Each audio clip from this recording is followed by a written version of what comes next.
தமிழ்நாட்டு அரசியல்லே பாத்தீங்கன்னா 50 வருஷம் கழிச்சு ஒரு மிகப்பெரிய மாற்றத்தை பாத்தீங்கன்னா ஒரு ஆள் பாத்தீங்கன்னா கொண்டு வந்திருக்காரு. டிவிகே சைட்ல இருந்து ஒரு மிகப்பெரிய ஹிஸ்டாரிக் மூவ்மெண்ட்டே பாத்தீங்கன்னா நேத்து பாத்தீங்கன்னா கிரியேட் பண்ணிருக்காங்க தமிழ்நாடு எலெக்ஷன்ல.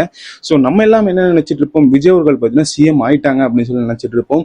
ஆனா தியரட்டிக்கலா அது எஸ்னா, பிராக்டிக்கலா பாத்தீங்கன்னா அது நோ. அது ஏன் அப்படின்னு சொல்லி நான் இந்த வீடியோ உங்களுக்கு நான் எக்ஸ்பிளைன் பண்றேன். சோ அது மட்டும் இல்லாம நேத்து என்னென்னலாம் பாத்தீங்கன்னா சுவாரஸ்யமா நடந்தது, எப்படி எல்லாம் பாத்தீங்கன்னா விஜய் அவர்கள் இந்த அளவுக்கு பாத்தீங்கன்னா எடுத்துட்டு வந்தாரு கேம்பெயின் அப்படின்னு சொல்லி நம்ம இந்த வீடியோல ஃபுல் டீட்டெயிலா பார்க்க போறோம். ஸ்டார்ட் பண்ணுவோமா? வணக்கம், நான் விக்னேஷ் அண்ட் வெல்கம் பேக்.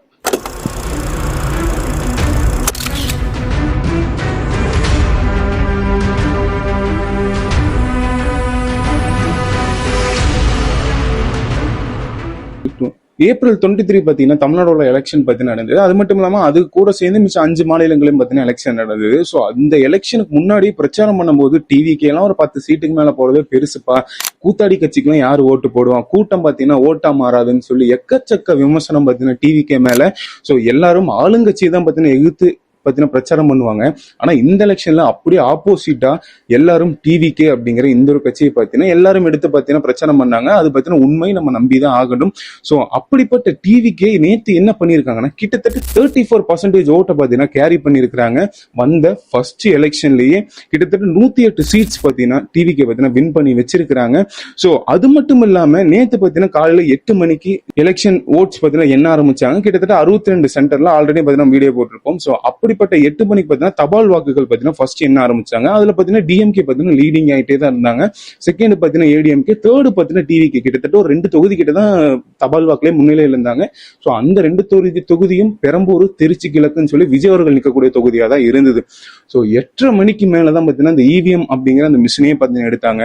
அதுக்கப்புறம் அது அப்படியே பாத்தீங்கன்னா உல்டாவா மாறி விஜய் அவர்கள் கிட்டத்தட்ட 112 சீட்லாம் பாத்தீங்கன்னா மேல போயிட்டு வந்தாங்க முன்னிலையில இருந்துட்டு.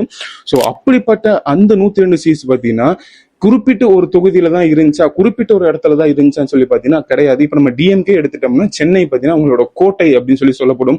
அங்க அவங்க எந்த தொகுதி நின்னாலும் ஜெயிப்பாங்க அப்படின்னு சொல்லி ஒரு வரலாறு இருக்கு.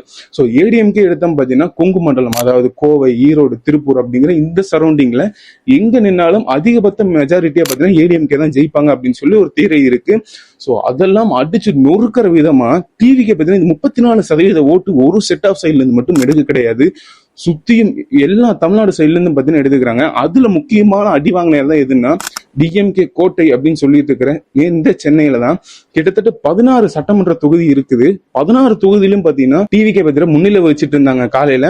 சோ அந்த இவ்வளவு பெரிய ஒரு புயல் பாத்தீங்கன்னா சென்னையில வீசிருக்கு. கிட்டத்தட்ட 16 தொகுதியில அந்த 14 தொகுதி பாத்தீங்கன்னா விஜய் அவர்கள் பாத்தீங்கன்னா கைப்பற்றிருக்கிறாங்க. விஜய் அவர்களோட தாவைக்க பாத்தீங்கன்னா கைப்பற்றிருக்கிறாங்க. சோ இப்படிப்பட்ட இந்த சுனாமில தப்பிச்ச ஒரு 2 தொகுதி எதுன்னு பாத்தீங்கன்னா ஒன்னு வந்து சேப்பாக், இன்னொன்னு பாத்தீங்கன்னா துறைமுகம் அப்படிங்கிற ஹார்பர் தொகுதி. அதுல பாத்தீங்கன்னா உதயநிதி ஸ்டாலின் பாத்தீங்கன்னா ஜெயிச்சிருக்காங்க. இந்த பக்கம் பாத்தீங்கன்னா ஹார்பர் தொகுதியில் பாத்தீங்கன்னா சேகர் பாபு அவரு பாத்தீங்கன்னா ஜெயிச்சிருக்காங்க. சோ இதுல மெயின் விஷயம் என்னன்னு சொல்லி பாத்தீங்கன்னா கொளத்தூர் அப்படிங்கிற இந்த ஒரு மிகப்பெரிய தொகுதி. இந்த தொகுதியில பாத்தீங்கன்னா டிஎம்கேட மைண்ட் செட் எப்படி இருக்குன்னு பாத்தீங்கன்னா எல்லா இடத்துலயும் தோத்தாலும் நம்ம இந்த கொளத்தூர் அப்படிங்கிறது பாத்தீங்கன்னா ஒரு ஸ்ட்ராங் தொகுதி. அங்க பாத்தீங்கன்னா அவங்களோட முதலமைச்சர் வேட்பாளரான மு.க. ஸ்டாலின் அவர்கள் பாத்தீங்கன்னா நிக்கிற தொகுதி. ஆல்ரெடி 3 டைம் நின்று 3 டைமே பாத்தீங்கன்னா ஜெயிச்ச ஒரு தொகுதி. அதுவும் பாத்தீங்கன்னா பெரும்பான்மையான வாக்கு வித்தியாசத்துல ஜெயிச்ச தொகுதி.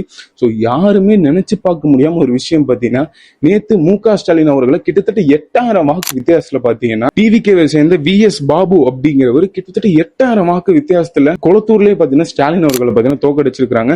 இது டிஎம்கேக்கு ஒரு மிகப்பெரிய டிராபேக். என்னதான் அவங்க எதிர்கட்சியா இருந்தாலும் ஸ்டாலின் அவர்கள் அசம்பிளிக்கு பாத்தீங்கன்னா போகவே முடியாது. ஏன்னா எம்எல்ஏ சீட்டை அவர் ஜெயிக்கவே இல்லை. சோ தமிழ்நாடு சட்டப்பேரவைக்கு பாத்தீங்கன்னா அவரால் வர முடியாது அப்படிங்கிறது ஒரு மிகப்பெரிய டிராபேக் பாத்தீங்கன்னா டிஎம்கேக்கு. டிவிகே பாத்தீங்கன்னா நான் சொன்ன மாதிரி 34% வாக்கு பாத்தீங்கன்னா எடுத்துக்கிறாங்க. அது குறிப்பிட்ட ஒரு செட் ஆஃப் தொகுதியில மட்டும் எடுக்க கிடையாது. கோவை எடுத்துக்கிட்டீங்கன்னா கவுண்டம்பாளையம், கோவை வடக்கு, சிங்காநல்லூர்னு சொல்லி இந்த மாதிரி நிறைய தொகுதிகள். சென்னையில பாத்தீங்கன்னா நிறைய தொகுதிகள், பெரம்பூரா இருக்கட்டும், வில்லிவாக்கம், ஆர்கே நகர், டி நகர் அப்படிங்கிற இந்த மாதிரி நிறைய தொகுதி. அது மட்டும் இல்லாம சிவகங்கை, மதுரை, திருநெல்வேலின்னு சொல்லி எல்லா இடத்துலயும் டிவிகே பாத்தீங்கன்னா ஜெயிச்சிருக்கிறாங்க. இதோட ஜெயிச்சது மட்டும் இல்லாம இன்னொரு ப்ரொபகண்டாவையும் பாத்தீங்கன்னா டிவிகே உடைச்சிருக்கிறாங்க. இந்த இடத்துல இந்த தொகுதியில இந்த காஸ்ட் வைஸ் ஒரு வேட்பாளர் நிறுத்தினாதான் தமிழ்நாட்டுல ஜெயிக்க முடியும் அப்படிங்கிற ஒரு ப்ரொபகண்டாவை பாத்தீங்கன்னா டிவிகே நேத்து சுக்கு நூறா பாத்தீங்கன்னா உடைச்சு எறிஞ்சிருக்கிறாங்க. சோ அது மட்டும் இல்லாம நம்ம தமிழ்நாட்டு மக்களும் பாத்தீங்கன்னா இந்த பணம் அப்படிங்கிறது நம்ம தமிழ்நாடு அரசியல பிரிக்க முடியாத ஒண்ணு. சோ நம்ம என்னதான் சொல்லணும், பணம் பட்டுவாடா நடக்கலனாலும் நடந்திருக்கும். சோ அப்படிப்பட்ட பணம் கொடுத்தாலும், சாதி வரியா நிப்பாட்டினாலும் எதுவும் மாறாம டிவிக்கே அப்படிங்கிற ஒரு மாற்றத்தை தேடி இவ்வளவு மக்கள் போயிருக்காங்க அப்படின்னா சோ அது வந்து ஒரு நல்ல விஷயம். நம்ம தமிழ்நாடு மக்கள் பாத்தீங்கன்னா இந்த கேஸ்ட் மற்றும் இந்த கேஷை பாத்தீங்கன்னா முழுக்க முழுக்க நம்ம இந்த ப்ரொபகண்டா பாத்தீங்கன்னா உடைச்சிருக்கிறோம். இதுவும் பாத்தீங்கன்னா தமிழ்நாட்டுக்கு பாத்தீங்கன்னா ஒரு நல்ல விஷயம்.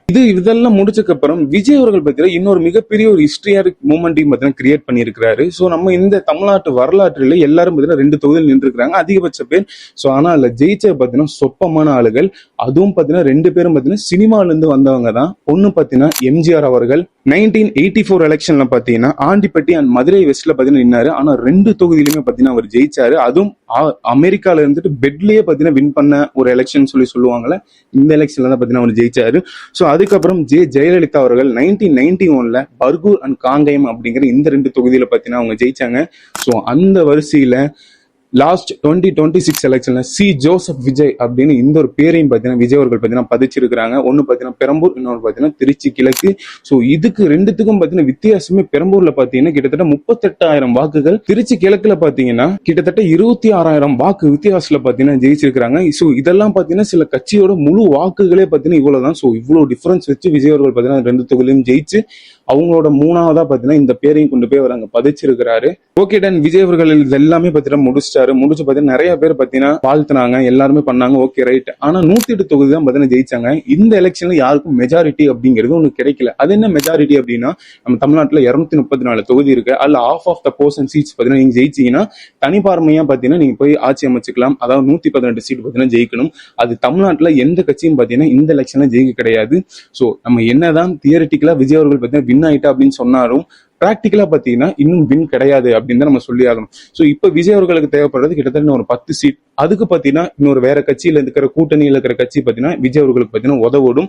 ஆனா இதுல ஒரு மெயின் ஸ்ட்ராட்டஜி என்னத்தையும் அப்ளை பண்ணுவாங்கன்னா, இந்த 10 சீட்ல வச்சிருக்கிற எம்எல்ஏ பாத்தீங்கன்னா இந்த 110 சீட் எம்எல்ஏ ஓட அதிக பவர்ஃபுல் அப்படின்னு தான் நம்ம சொல்லி ஆகணும். ஏன்னா அவங்க பாத்தீங்கன்னா எக்கச்சக்கமான டிமாண்ட் பாத்தீங்கன்னா பண்ணுவாங்க.